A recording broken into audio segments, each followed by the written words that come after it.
From my point of view, target 3 is very crucial to us because target 3 is to conserve at least 30% of terrestrial and inland water and 30% of coastal and marine areas. It is indeed an ambitious global commitment, but that is the only way for us to protect or to conserve our biodiversity.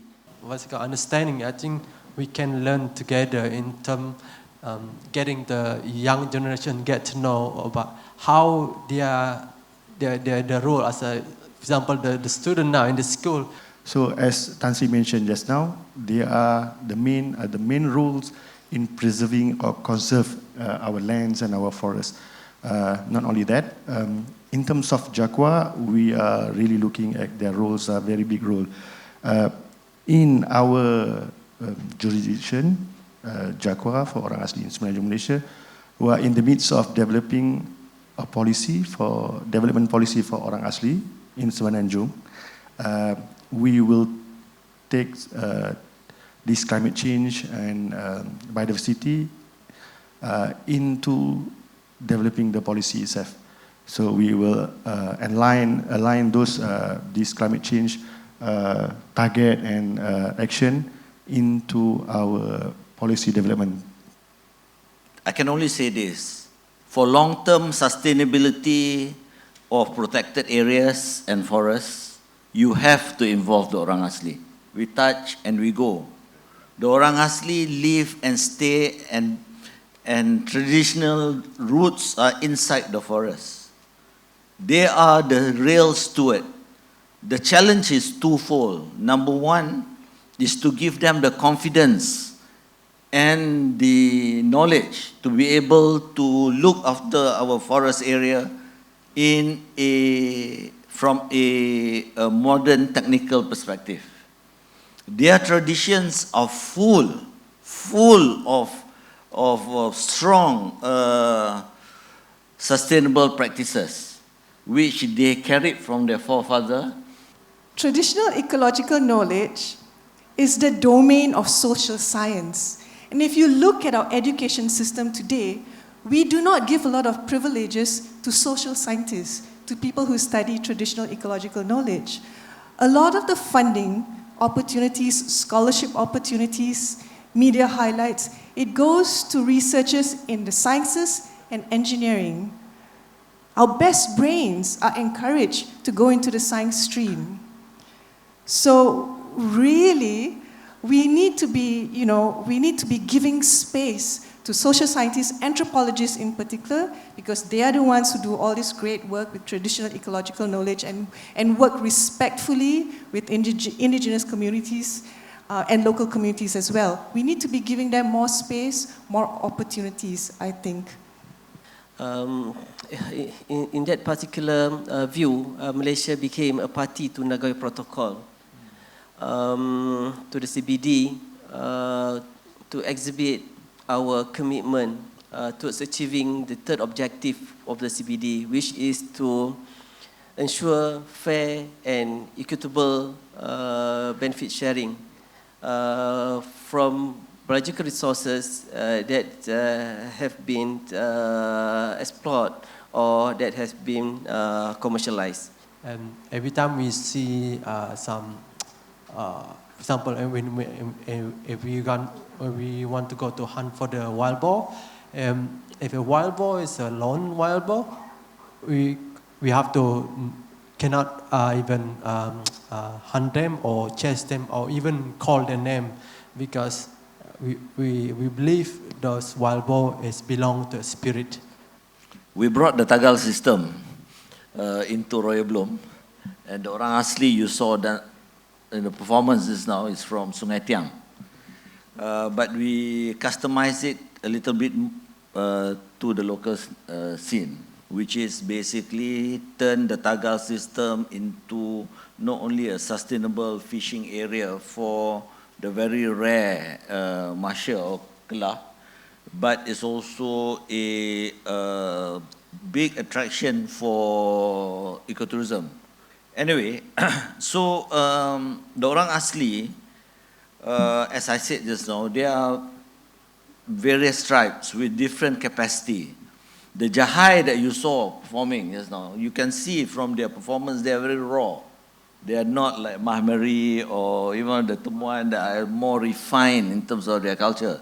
This is because the Jahais are from the Negrito family with the Bate and a few other tribes. They have been around for tens and thousands of years. They are the original people that has the closest DNA to Africa. You know, these Jahais just now. And they are raw. Yeah? And to educate them is different from educating the Temuan in Selangor that lives in Sungai Buloh or Damansara Perdana. Those are different. That's orang asli, but very open to modernity.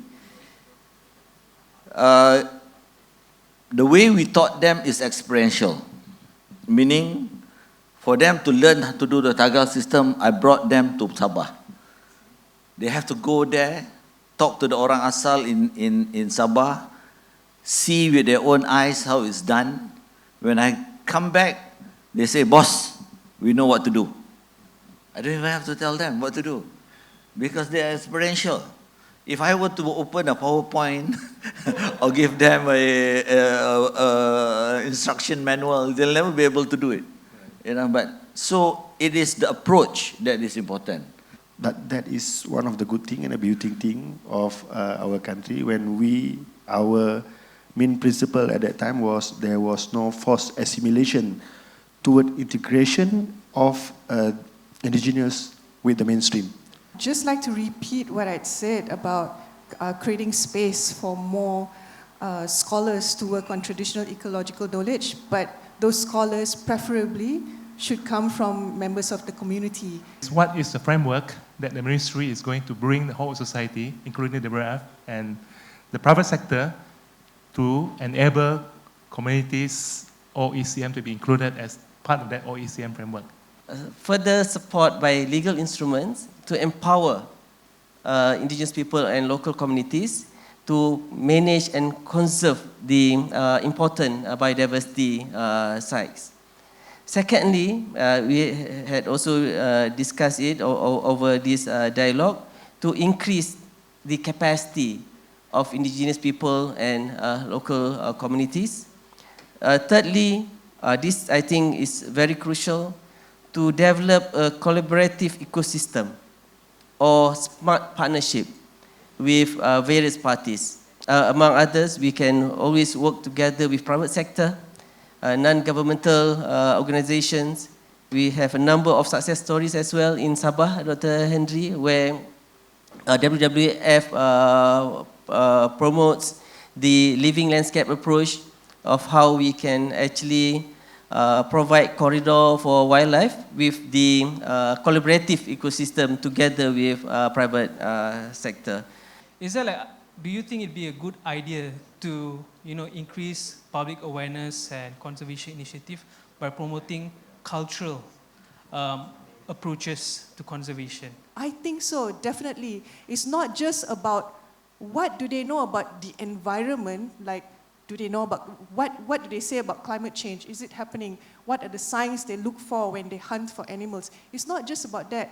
That is the surface. It's actually the underlying beliefs and practices that we also need to understand in order to fully respect the communities and to understand how to work with them in an equal way.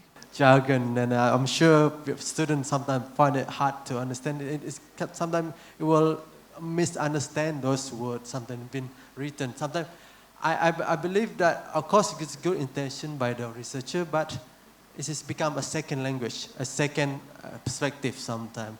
But if you brought the indigenous people to talk and to share, even go experience the culture together with the community itself, you have a deeper understanding how indigenous people work together with the environment, and how environment is a part of the culture too.